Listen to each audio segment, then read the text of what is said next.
Ineditados. Conversas para além do livro. Um programa da editora UFSM.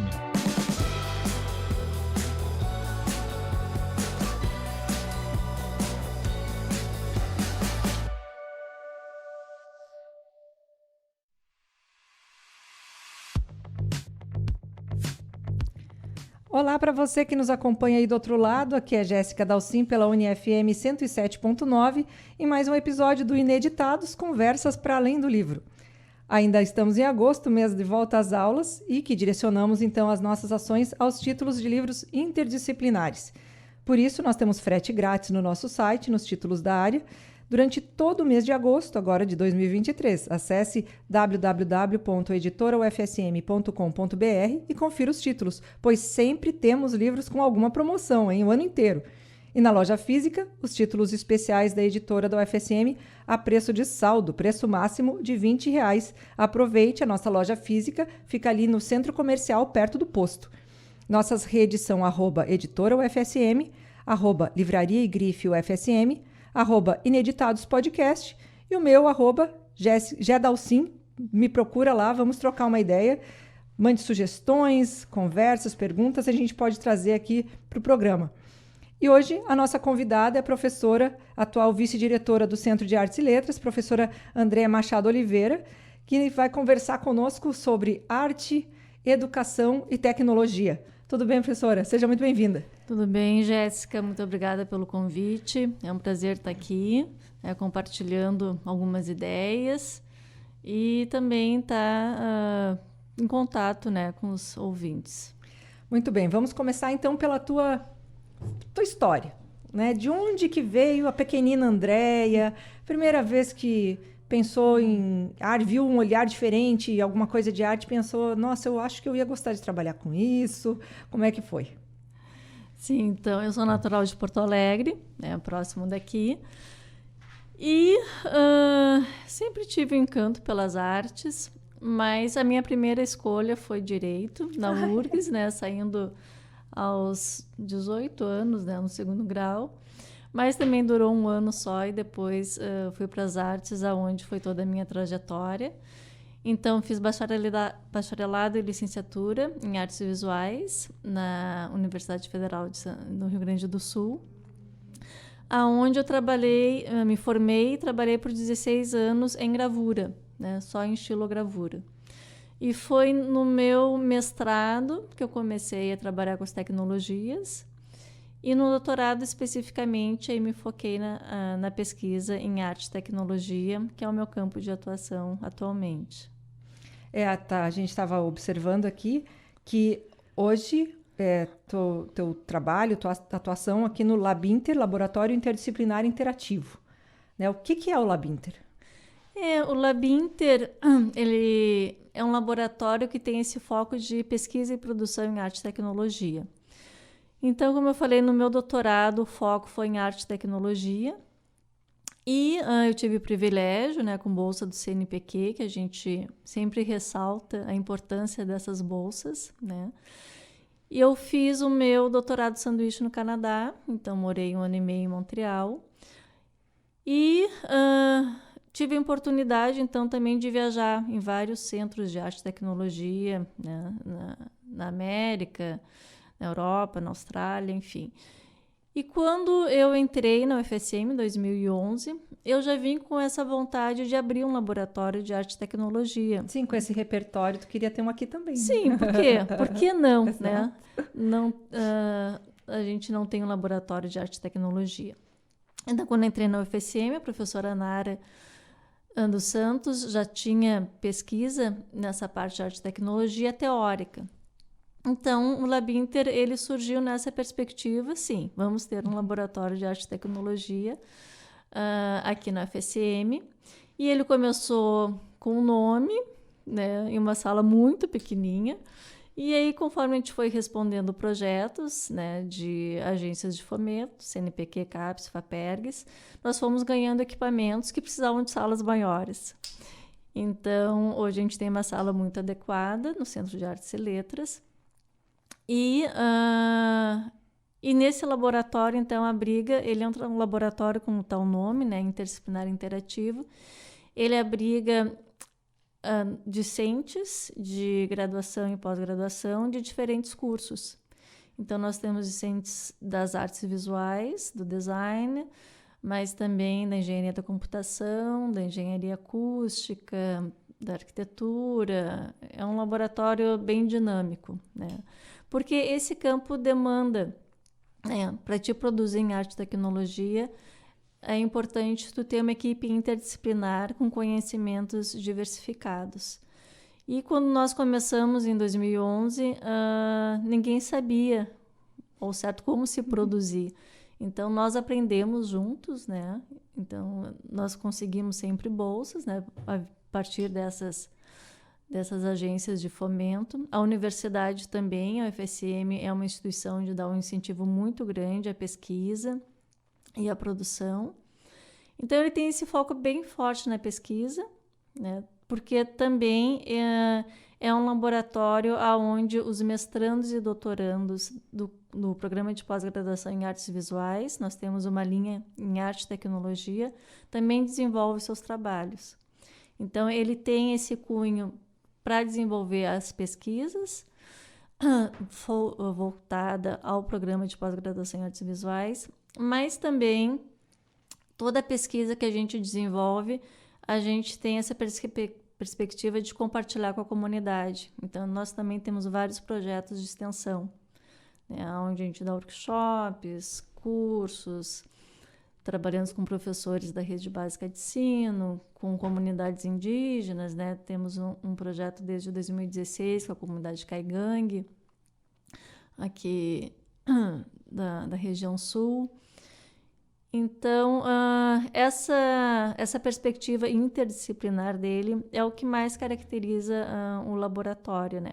E também, como o nome diz, esse foco na interatividade. Dentro do campo da arte e tecnologia, que é um campo muito vasto, a gente sempre se foca fazendo propostas que, de alguma maneira, desenvolvam o aspecto da interatividade com o público, né?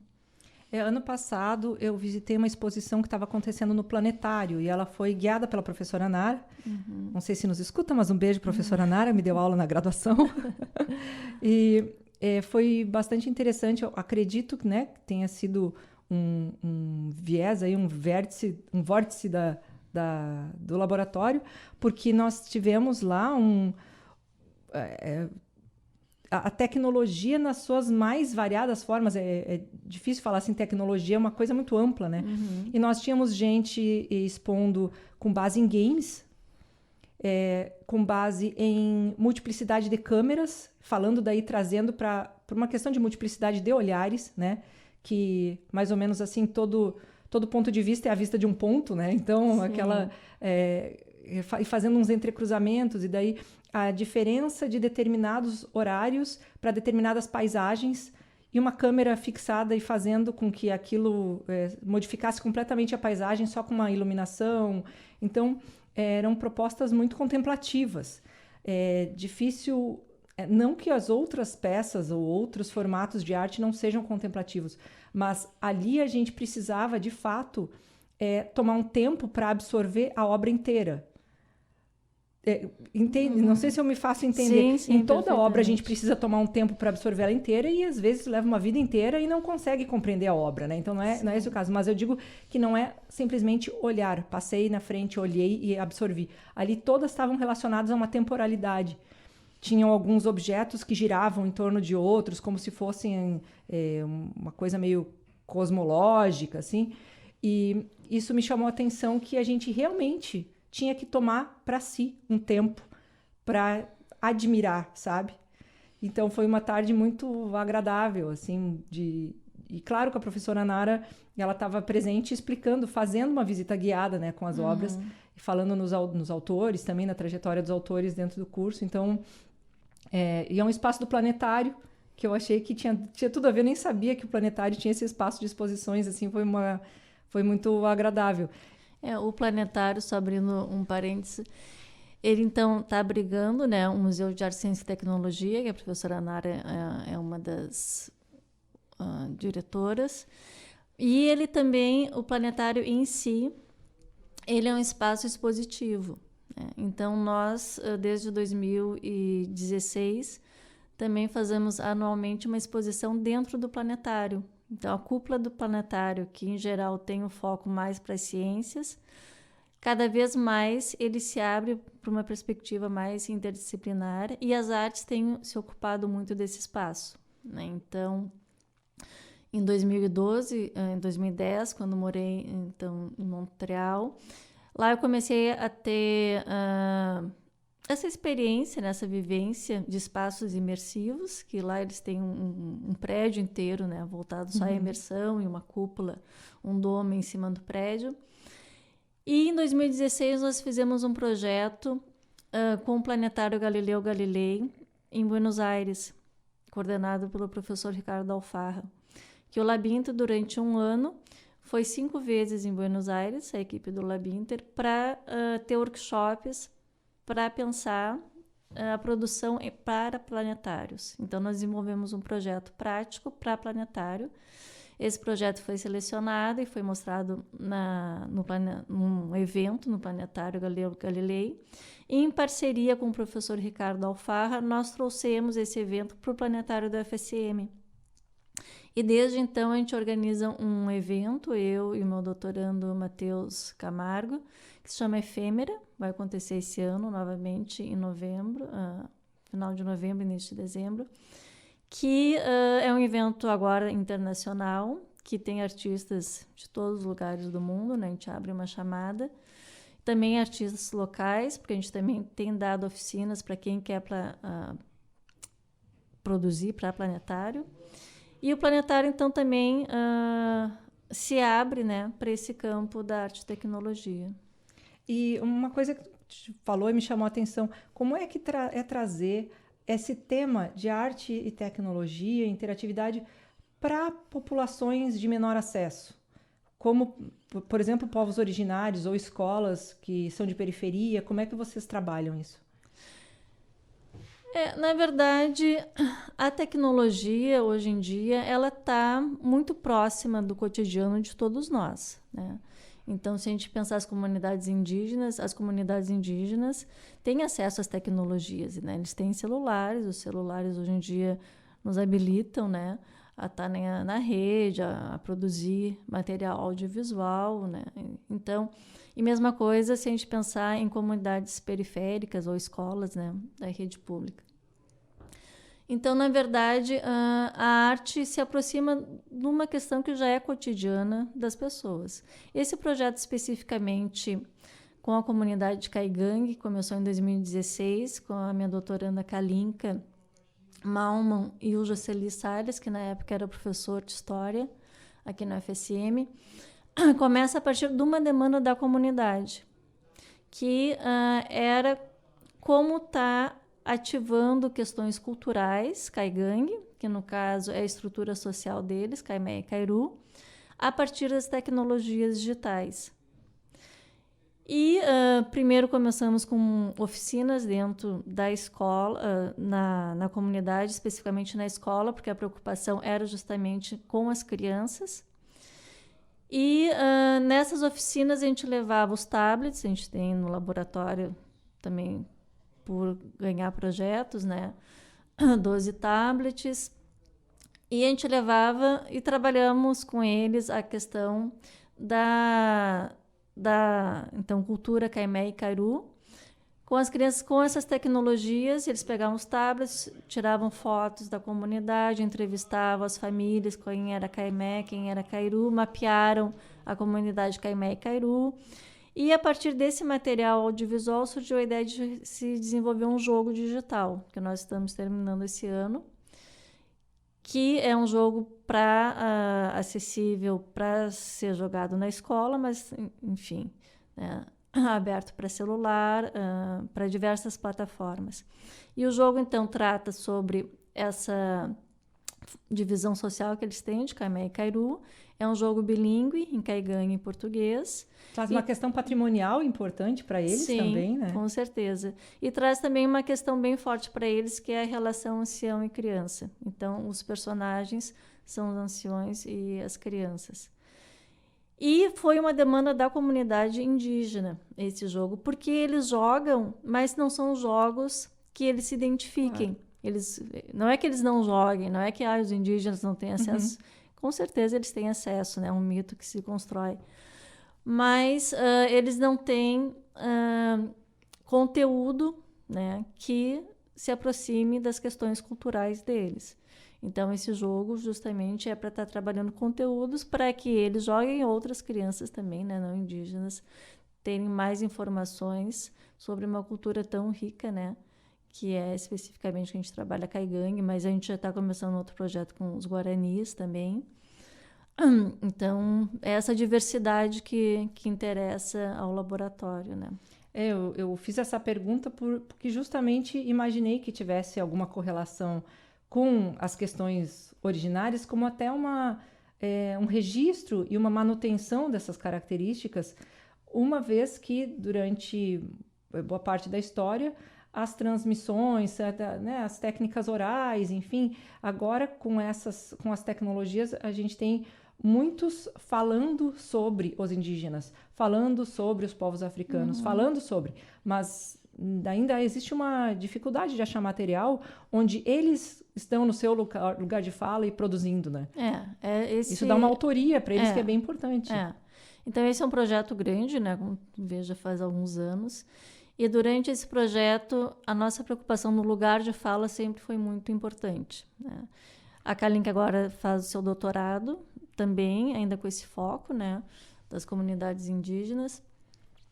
E com esse olhar de como se produzir esse lugar de fala. Então, a gente vê o jogo como uma possibilidade de produção de um lugar de fala, mas também a gente sempre vem organizando eventos, mesas, onde a gente convida os indígenas para estar trazendo as suas questões. E agora, final do ano, nós estamos organizando um evento bem grande dentro do Centro de Artes e Letras, que se chama o 16º ABCiber, né, que é um simpósio da Associação Brasileira de Cybercultura. Então, esse simpósio acontece sempre em universidades nacionais em todo o Brasil, e pela primeira vez a gente recebeu o convite de ser sediada no Centro de Artes e Letras. Então, nós temos o PPG Arte participando, o PPGL e o PPG Com, porque também fizemos uma parceria com a comunicação. E os 3 PPGs estão organizando o evento. Então, eu e mais outras 2 colegas, professora Eveline, do PPGL, professora Liliane, do PPG Com, que vai acontecer, eu já estou aproveitando de fazer aqui a propaganda e a divulgação. Logo ele já vai estar circulando, já está aberta as inscrições. Ele vai acontecer de 28 de novembro a 1º de dezembro. Nós vamos ter 7 mesas presenciais, com convidados que vão estar vindo presencialmente na universidade, numa abrangência internacional, né? Então, o keynote é o professor Yuki Hui, que é uma referência em filosofia da tecnologia da China, e professores da África do Sul, de Portugal, de Toronto, enfim, tem uma abrangência bem grande, e nacional também, de diversas regiões no Brasil. E além dessas mesas, nós vamos ter os painéis, onde estão abertas já as inscrições de trabalho para apresentação oral e mesas de conferência. Essa parte dos painéis vai ser online, então ele é híbrido, para que pessoas também de outras localidades possam estar participando. E mais 6 exposições que vão estar acontecendo simultaneamente, né, a esse evento, como parte do evento. E uma delas é uma exposição que se chama Potência, Alteridade, Arte Negra e Arte Indígena, justamente com esse olhar de dar visibilidade, né? E, como a gente falava anteriormente, um espaço de construção de fala, né? E também nesse evento tem uma mesa que é Outras Cosmotécnicas, Futuros Possíveis, que são indígenas e ativistas negros que vão estar falando, né, das suas atuações. E os últimos 2 keynotes também é a da Yara Tucano, que é uma artista indígena conhecida, e a Nina da Hora, que é uma ativista negra também bem conhecida atualmente, né? Então, há sempre essa preocupação, né, desse lugar de fala. E um posicionamento do local e do global, assim, de uma Sim. forma dando igual destaque, né? Para todos os envolvidos, assim, muito, muito interessante e que representa muito bem a interdisciplinaridade que a gente está vivendo aqui, o mês de agosto como o mês da interdisciplinaridade aqui para a nossa agenda, né, da editora. E vamos falar então um pouco, bom, a parte do site, de repente a gente fala agora e fala no final também para quem quiser se inscrever, conhecer melhor o evento, ou o título do evento para a pessoa procurar no Google. Sim, a gente vai estar colocando até o final do mês nas redes sociais e nos sites dentro da UFSM. Então, no site do Centro de Artes e Letras, com certeza, também no CCSH, mas da universidade, né? Vai ter uma divulgação bem ampla para que as pessoas possam ter acesso. E então vamos lá para a parte agora da parceria, né?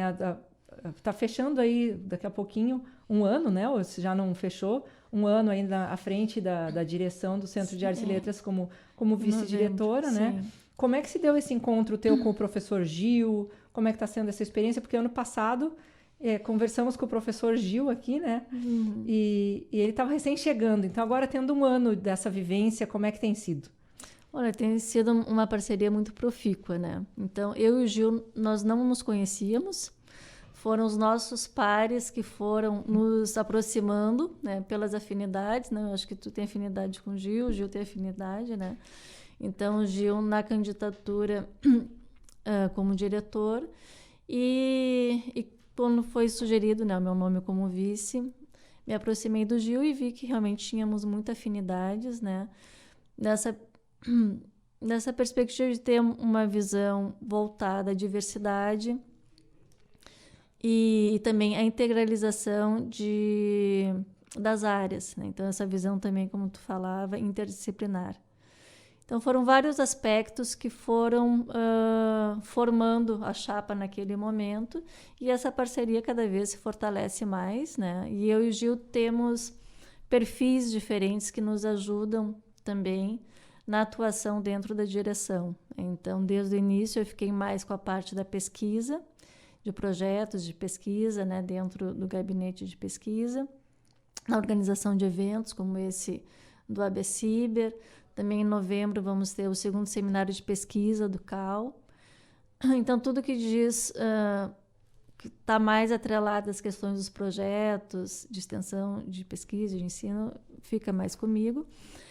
E tudo que é da parte mais administrativa, que o Gil também já foi pró-reitor, reitor de outra universidade, então já tem essa experiência, fica com a parte do Gil, né? Mas eu falo assim, estrategicamente, mas é sempre no diálogo, né? E essa questão do diálogo também acho que é um aspecto que fundamenta muito a direção nesse momento.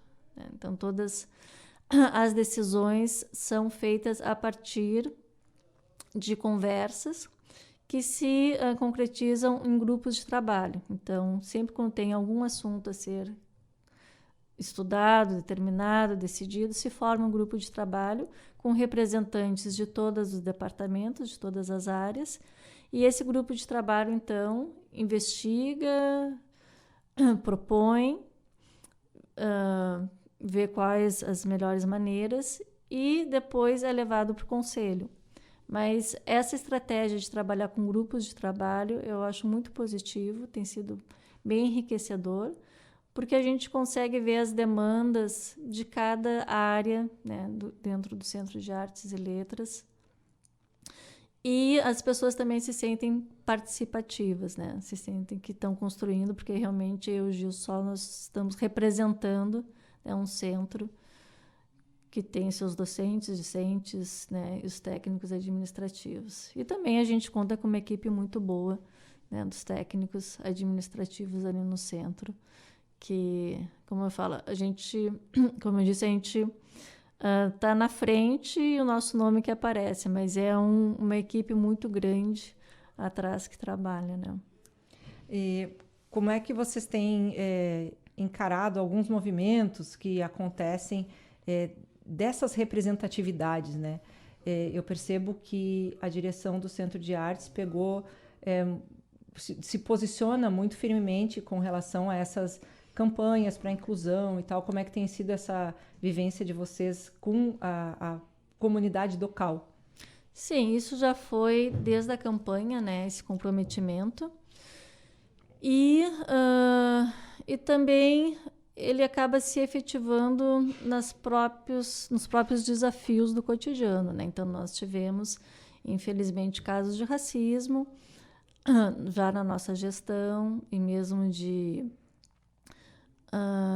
denúncias diversas.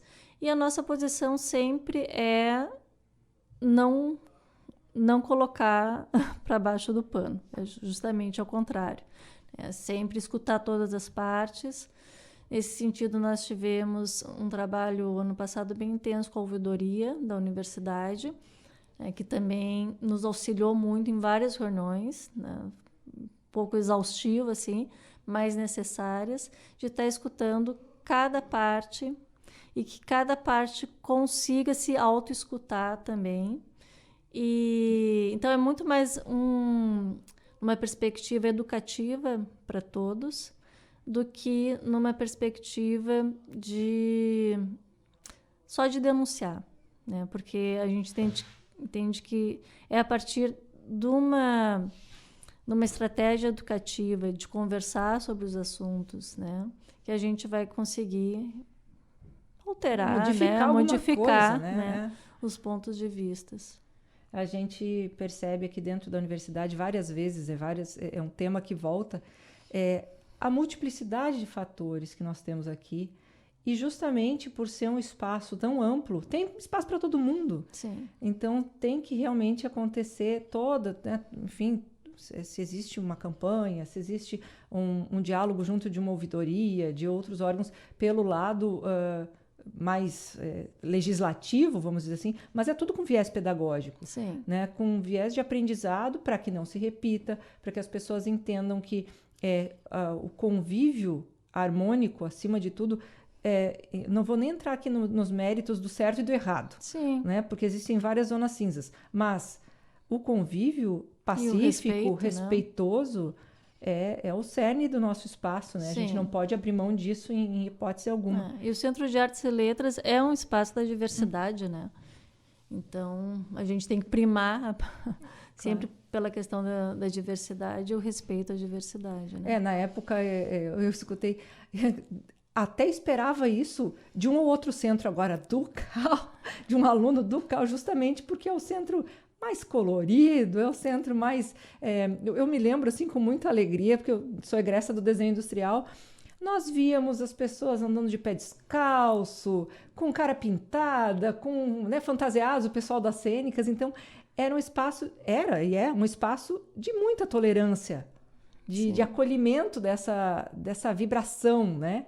Então, claro, isso não é possível se abrir mão disso. Né? Sim, mas o CAU pertence à sociedade brasileira, né? O que eu acho que diferencia muito o CAU, sim, é a intolerância, né? Às questões de desrespeito à diversidade. Então, se acontece algum caso, acontece na universidade toda, sim. Só que a gente percebe que talvez em alguns outros espaços essa exigência de expressão não seja tão forte, né? Uhum. E no CAU há uma exigência de expressão, né? Então, se tem alguma coisa que não se tolera, se expressa imediatamente, né? E para realmente todos escutarem e alguma coisa ser feita. E nesse sentido, a direção sempre apoia esse tipo de manifestação, mas com respeito sempre de todos os lados, né? E daí vamos puxar um pouco para o lado de um recente livro que foi aprovado ali junto da editora, um livro de tua autoria, sobre também arte e tecnologia. Como é que surgiu a ideia de fazer um livro, então, por essa perspectiva e de que forma esse livro traz algo de inovação, de perspectivas novas sobre esses temas, né? Que estão sempre tão efervescentes, assim, mudam tão rapidamente, né? Sim.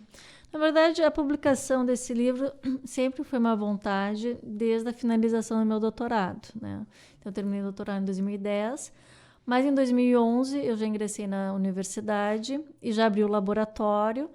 Então, na verdade, eu sempre estive envolvida com as questões que o livro traz, que é arte, tecnologia e interatividade. Tanto na produção dentro do Labinter, quanto na pesquisa. Também sou orientadora de mestrado e doutorado nessa linha de arte e tecnologia, e especificamente nesses assuntos, arte, tecnologia e interatividade.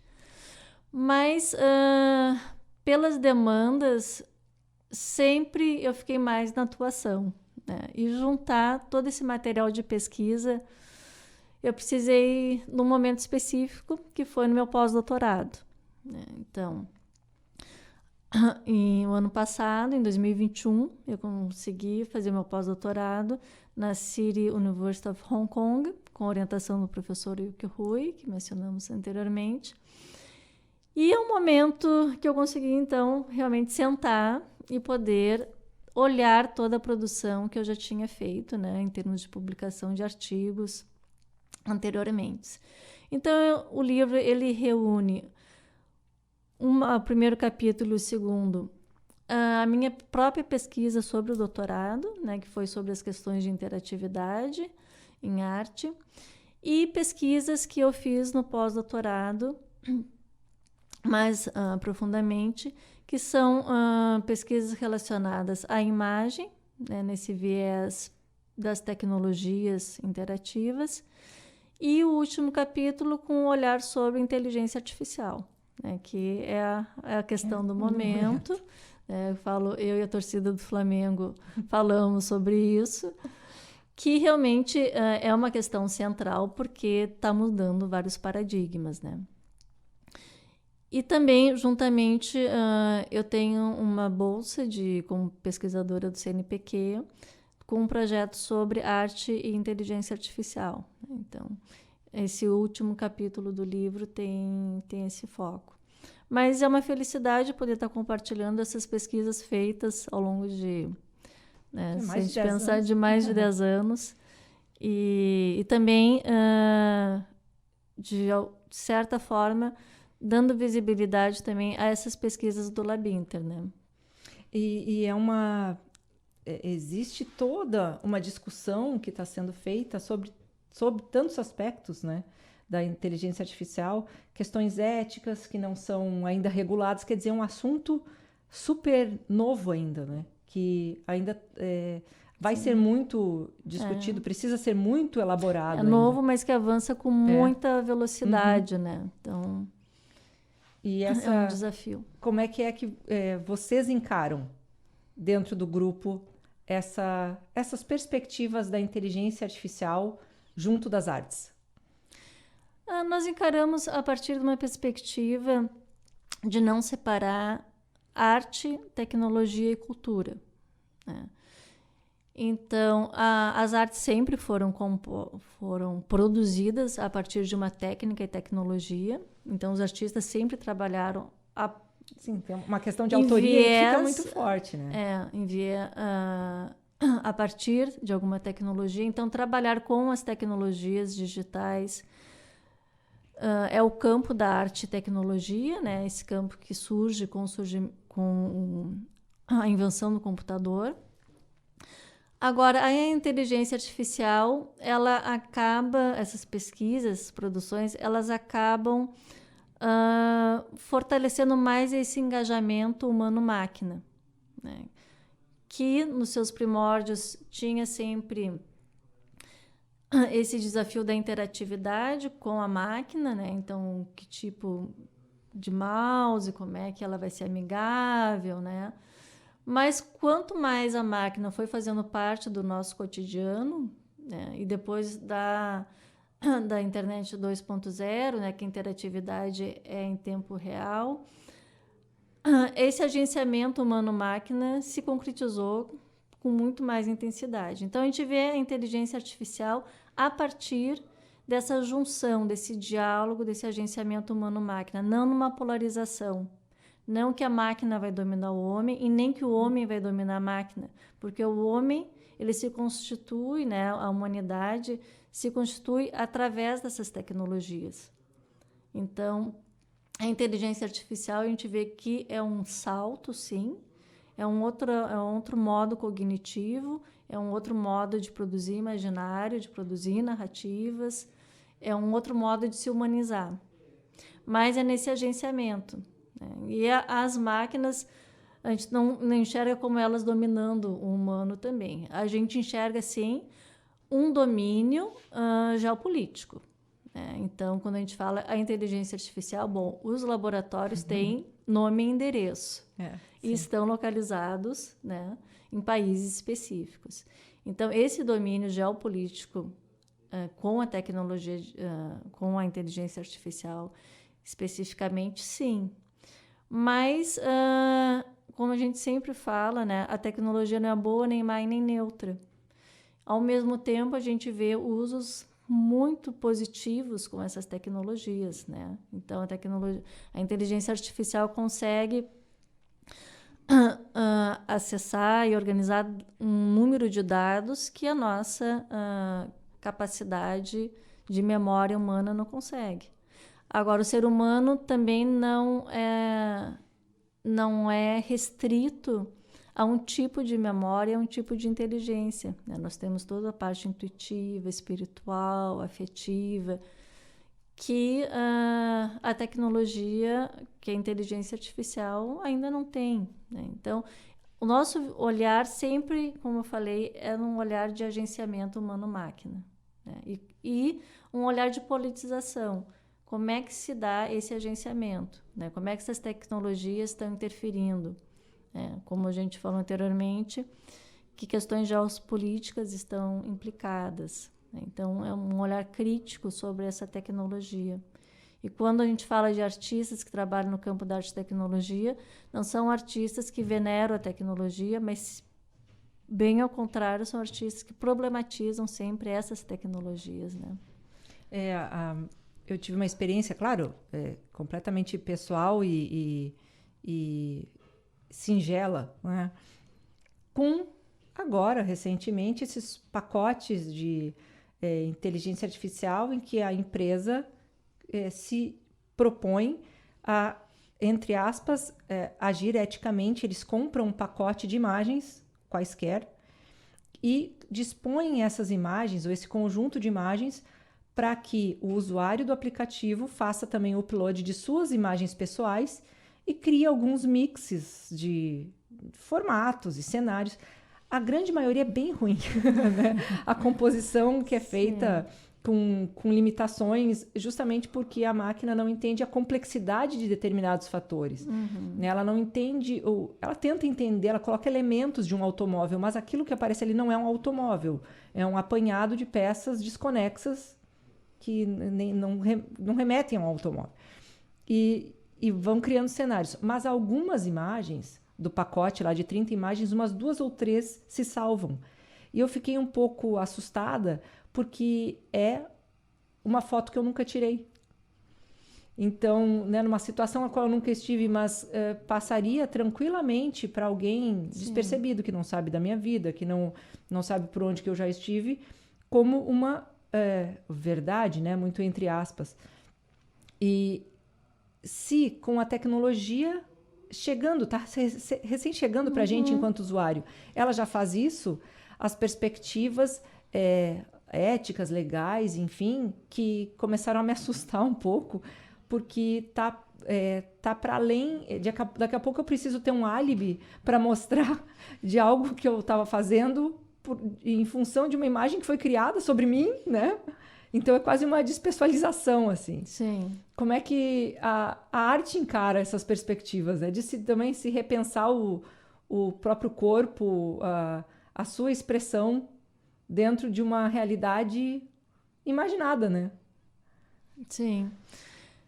Bom, a arte é esse campo, que é essa fronteira do ficcional, né? Então, a arte por si só vê a realidade de uma maneira ficcional. A realidade sempre é produzida, Mesmo que a gente chame de realidade, é uma produção.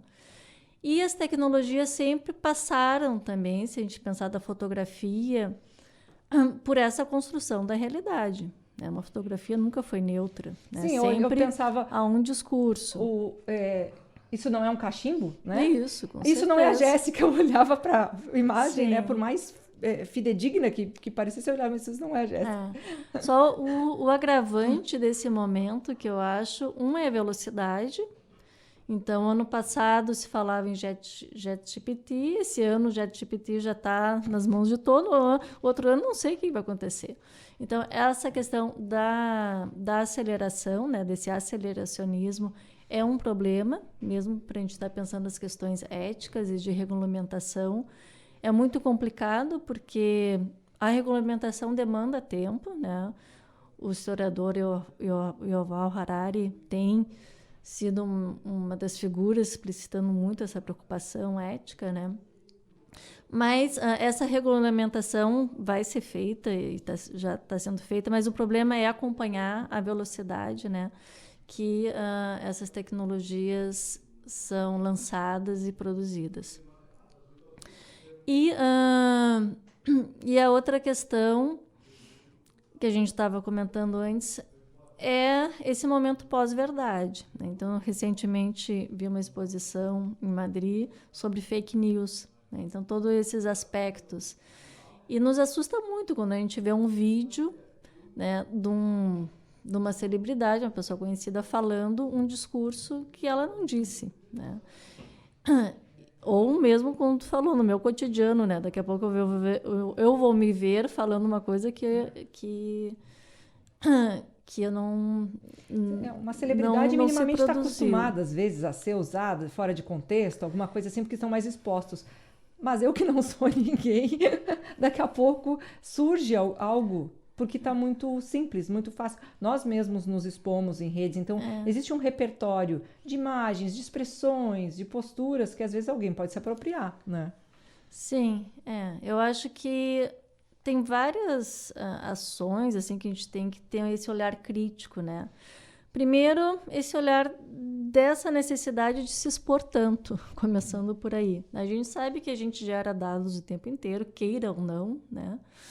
Porque tem câmeras de vigilância, a gente está sendo pega, a nossa imagem, né, é capturada o tempo inteiro, a gente passa o cartão de crédito o tempo inteiro, então todas as questões que sabemos. Mas também a gente sabe que tem uma produção de dados que as pessoas acabam fazendo voluntariamente, né? Ou como tu própria disse, né, desse próprio aplicativo. Então, eu acho que ter esse olhar crítico, né, do que realmente eu necessito e se o quanto eu necessito me expor ou não. Mas é um desafio, todo mundo está se questionando sobre isso em todas as áreas. E é um desafio que eu tenho falado também em alguns momentos, um pouco frustrante, porque a gente tem visto todas essas questões do antropoceno, de crise climática, da devastação do meio ambiente, e ao mesmo tempo esse modelo consumista, capitalista, né, que a gente não consegue muito desviar desses modelos.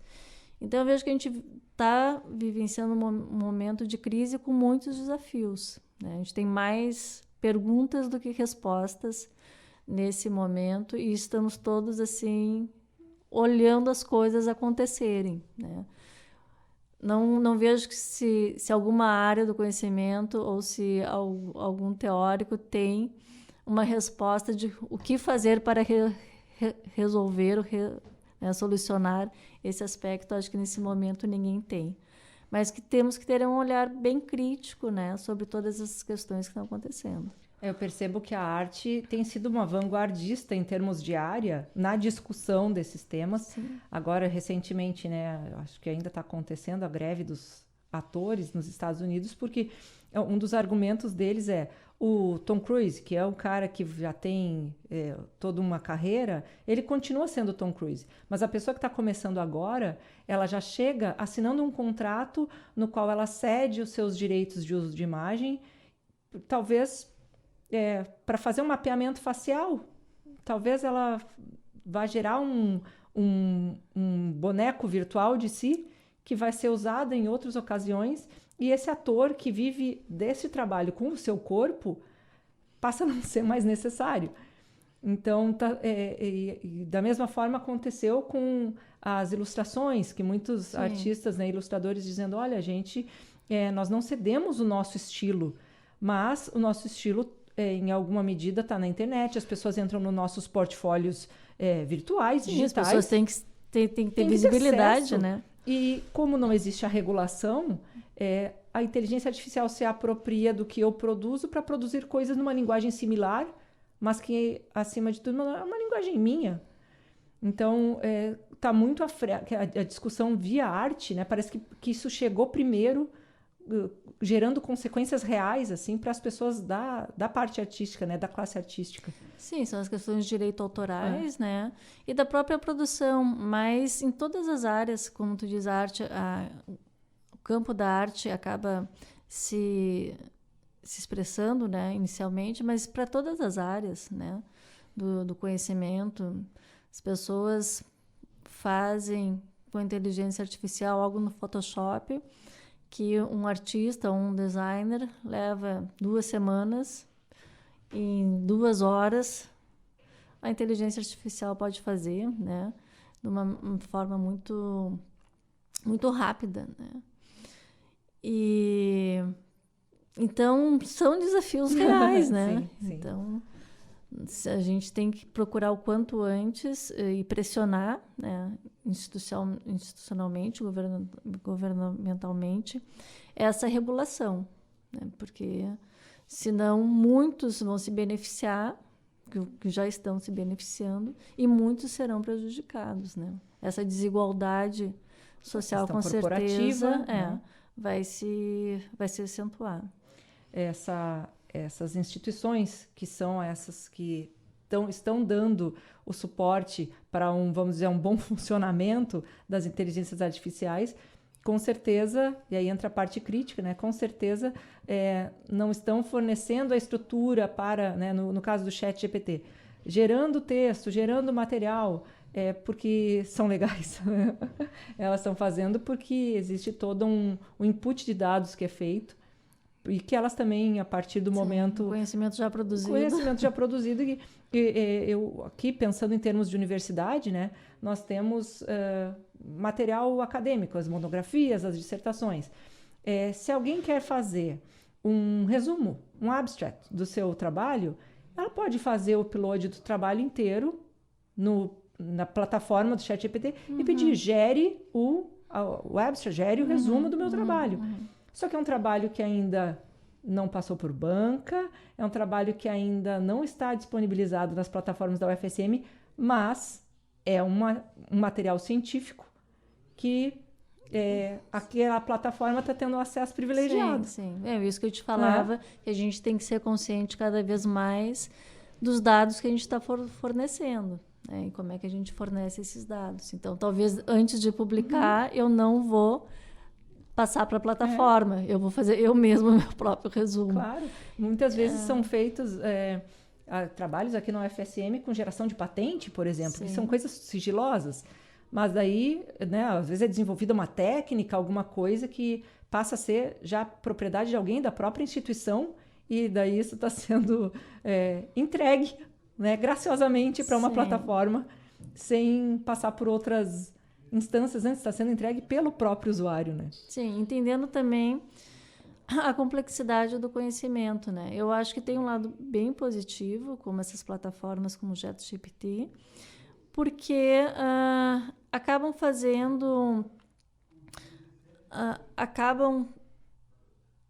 tendo um acesso ao conhecimento que é a nível do dado, né, do conhecível.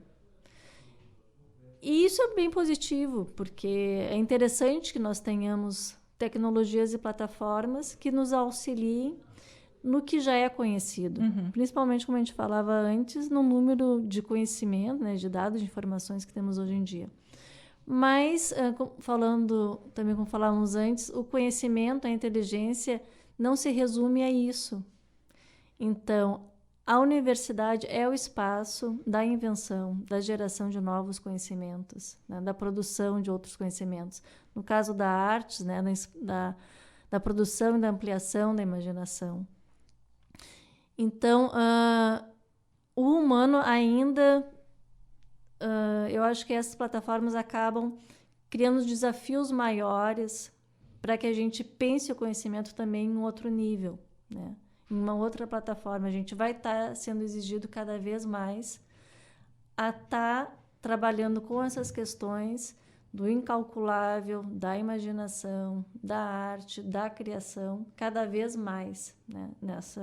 Nessa produção desse outro tipo de conhecimento que está sendo exigido.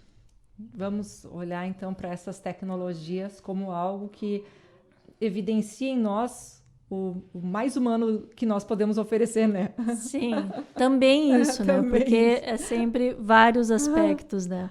Mas também nos abre essa possibilidade. Assim como nos abre um olhar muito cauteloso, né? Como a gente está falando, das desigualdades que essas tecnologias vão estar gerando, né? Professora Andréia, muito obrigada pela tua participação. Tem alguma manifestação, alguma coisa que eu não perguntei, tu gostaria de falar a respeito dos temas? Fica à vontade. Não, eu só agradeço muito esse espaço. E o espaço não só para mim, mas também para o Centro de Artes e Letras, né? A gente está pensando, acho que a conversa sempre perpassou muito esse espaço da arte, né? E esse espaço da arte com essa inovação tecnológica, né? Então, quando fala nesse conhecimento interdisciplinar, cada vez mais a gente precisa ter, nessa complexidade que vivemos, esse conhecimento interdisciplinar, que envolve a área das artes, da ciência, das humanidades, né? Então, eu acho só parabéns pela abertura do espaço. Muito obrigada. Imagina, conte sempre conosco. E para você que nos ouve aí, então, repetindo aqui, nossas redes são @editora_UFSM, @livraria e grife UFSM, @ineditadospodcast e @jadalcin, todos no Instagram. Um grande abraço, professora, muito obrigada. E para você que nos escuta, até a semana que vem. Ineditados. Conversas para além do livro. Um programa da editora UFSM.